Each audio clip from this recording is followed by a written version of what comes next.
answer round, candidate number in no particular order. Here is our top 3 finalists. Starting off with candidate number 1. Wala ba? Alright. Okay. Goma ng Kaisa. Congratulations, candidate number 1. Number 5. You are up to the final cut of the competition this evening. And please join candidate number 1. You are also part of the top 3 finalists. Candidate number... Candidate number 5. Ang balcony din na siya.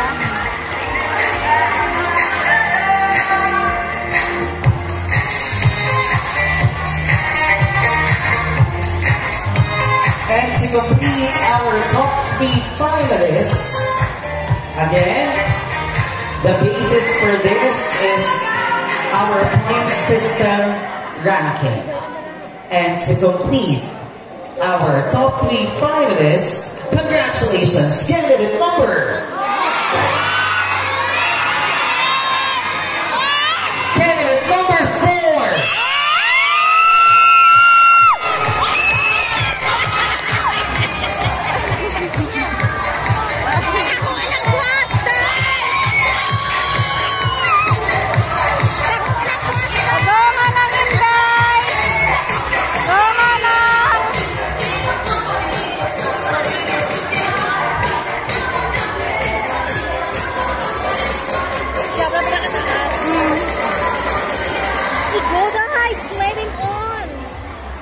Alright, so ladies, can you please move to the left side of our stage? Okay. Okay, can we arrange so that our judges will be... Okay? It will be easy for them to determine. Can we have number 1 here, number 4, and number 5? Kahit ano na lang. So hindi na nakapalagayan pa ang last part sa ating competition for this evening. We will now be having our final question and answer round. And the judges are the persons who will be asking our candidates. So meaning, hindi master ang aton mga judges mamangkot sa aton mga kandidata. And let's begin with candidate number 1.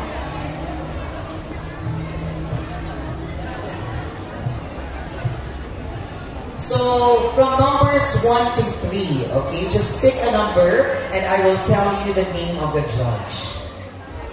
Okay, number 1, and the judge who will be asking you is Ma'am Carby.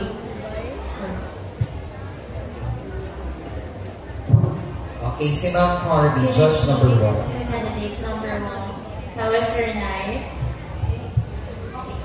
Gusto mo magpanamyaw, Danay, sa iyong mga supporters? I would like to thank my family for your support. Okay, so are you ready for your question? Okay, so if you win the title tonight, how can you promote life sustainability through the use of local products and resources found here in your barangay? Again, if you win the title tonight, how can you promote life sustainability through the use of local products and resources found here in your barangay? Thank you for the question. So if I win tonight, it's my pleasure to promote my barangay. The barangay song has been known for Talabahan, birdwatching site, or novelty house. So I will promote this by ang Talabahan ako sa known sa barangay Tigsok. So ang mugin sa ang kinadayo sa iban nga lugar para mag-apit sa Talabahan para magkaon sa ang ginapabugal sa barangay Tigsok. And also ang ginapabugal din sa barangay Tigsok ang mga tao mamaanyag at magbuligon. That's all. Thank you. Thank you so much. Candidate number 1. Okay. So next, we have candidate number 4. And by the way, for everybody's knowledge, our scores for our top 3 finalists is back to 0. Meaning, ang ilang score kagina has no longer a basis for selecting our top 3 winners. Okay, our 7th runner-up, first runner-up, and our Sinaya Queen. So, you only need to choose from numbers 2 and 3. Candidate number 4, which number? Number 2. And the judge who will be asking you is none other than judge number 2. We have Machine Camporaso. Hello. First of all, congrats sa tanan nga candidates. You deserve to win. And hello, number 4. What's your feeling tonight? Pressure. Don't be nervous naman. Confidence ka sa question for hindi ka makabahan. So here's my question. Tibsok has been coined to be the bird-watching side of the South. As a Sinaya, how would you initiate the awareness to the young Tibsocanons in protecting the coastal area to maintain the annual visitation of migratory birds? Again, Tibsok has been coined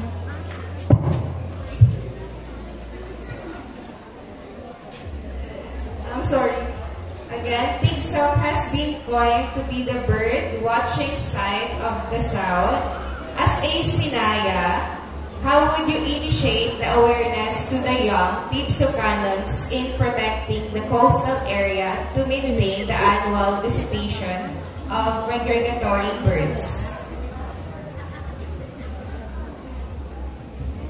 As a Sinaya, gamitin ko ang reuse, reduce, and recycle para mapamanatili na malinis ang aming kapaligiran at diri nagilala ang Tibsok sa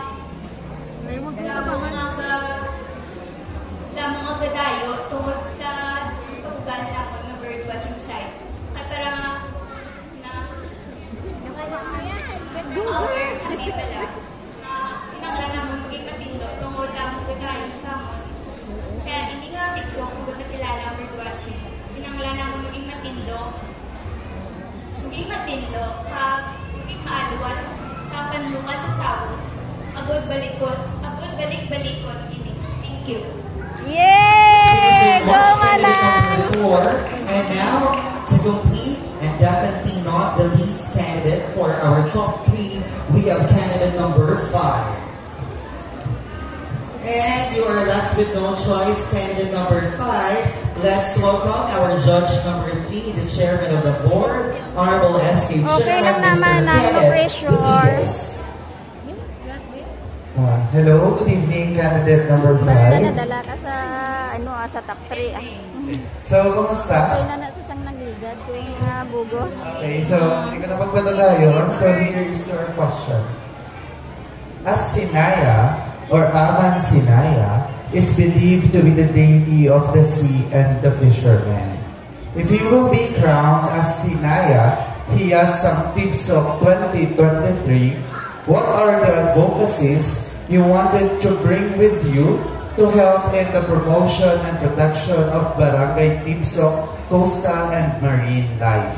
Again, as Sinaya or Aman Sinaya is to believe to be the deity of the sea and the fishermen. If you will be crowned as Sinaya, he has some Tibsok 2023. What are the advocacies you wanted to bring with you to help in the promotion and protection of Barangay Tibsok coastal and marine life? Good evening, everyone. If I will be crowned as Sinaya or Hiyas Tibsok 2023, the advocacy that I will carry is the mitigation of consumerism and exploitation of natural resources. With this, we can preserve our natural resources for our future generation, for our barangays to still consume and preserve it. With this, we can be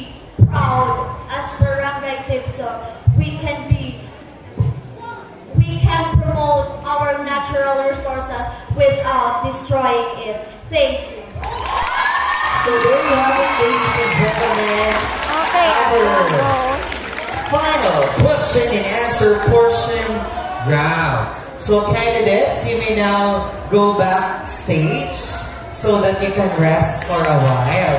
And later on, we will be announcing our winners. But before that, we will be having or witnessing the final walk of Hiyas Santibsok 2019. 2015, di ba? 2019 yun ang last na, no? 2019. Kaya 2020 wala. 2021. Alright, so we would like to request, and please be ready, our Hiyas Santibsok 2019 Empress of Beauty. We have Pamela Rose Digujas.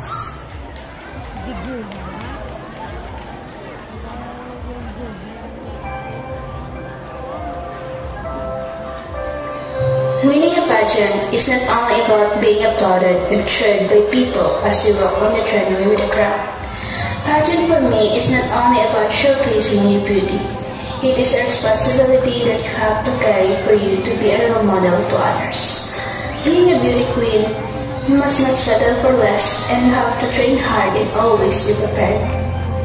Preparation and training for pageant never been easy. Walking in front of people makes you nervous. And of course, here comes a question and answer portion that will pressure your mind to answer it to the best of your ability. But after all the hardship you've been through, the most important thing is that you've done your best and proven to everyone that you deserve to be crowned. During the 22nd of April 2019, I was crowned as Empress of Beauty. It was an honor and a pleasure to earn this title, with the grace and guidance of our Almighty Father. I will forever cherish the experience and the fellowship with other candidates, for it had contributed to who I am today. To my loving and supportive parents, family, and friends, thank you for uplifting my hope and confidence when I'm in doubt. Together with our judge number 2, Michine Tamporaso.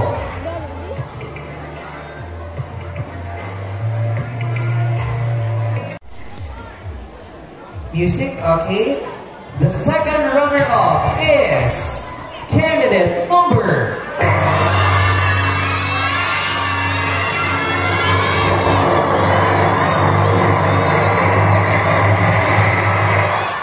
candidate number 4.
Runner-up or the Mayari Hiyas Sangkanisi 2023, again sponsored by Praise Mountain Enterprises, to be awarded by Ma'am Carby Angel Malakaman and Ma'am Princess Helia.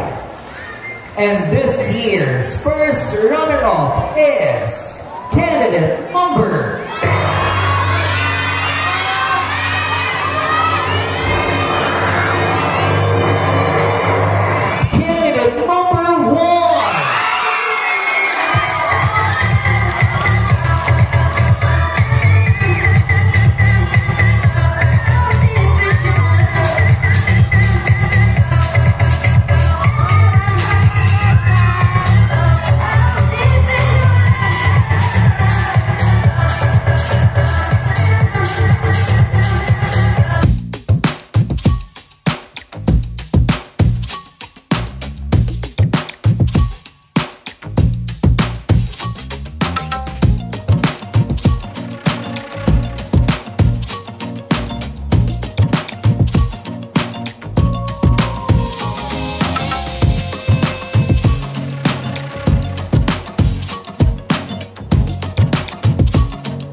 to award this year's winner, or the Sinaya Hiyasang Tips of 2023, we would like to request Honorable Rafael Kiko, SK Chairman Zia Marie Marisol, and Honorable Kenneth Dominguez to do the honors, together with our Hiyasang Tips of 2019. We have Pamela Rose Digujas. Competition, congratulations to our candidate number. May suspense pa na, pero wala na sa talan. Is none other than candidate number 5.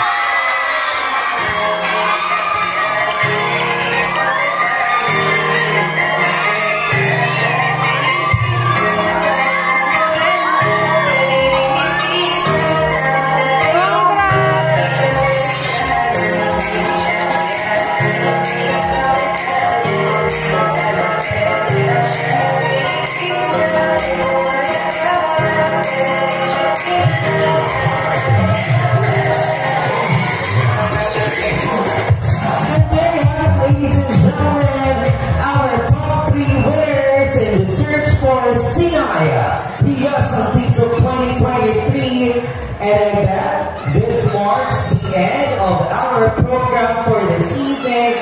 And once again, my name is Sir Yuhan Custodio Torrechilla, and I am your host for tonight's event, saying Happy Fiesta Barangay Tigsok and mabuhay tayong lahat.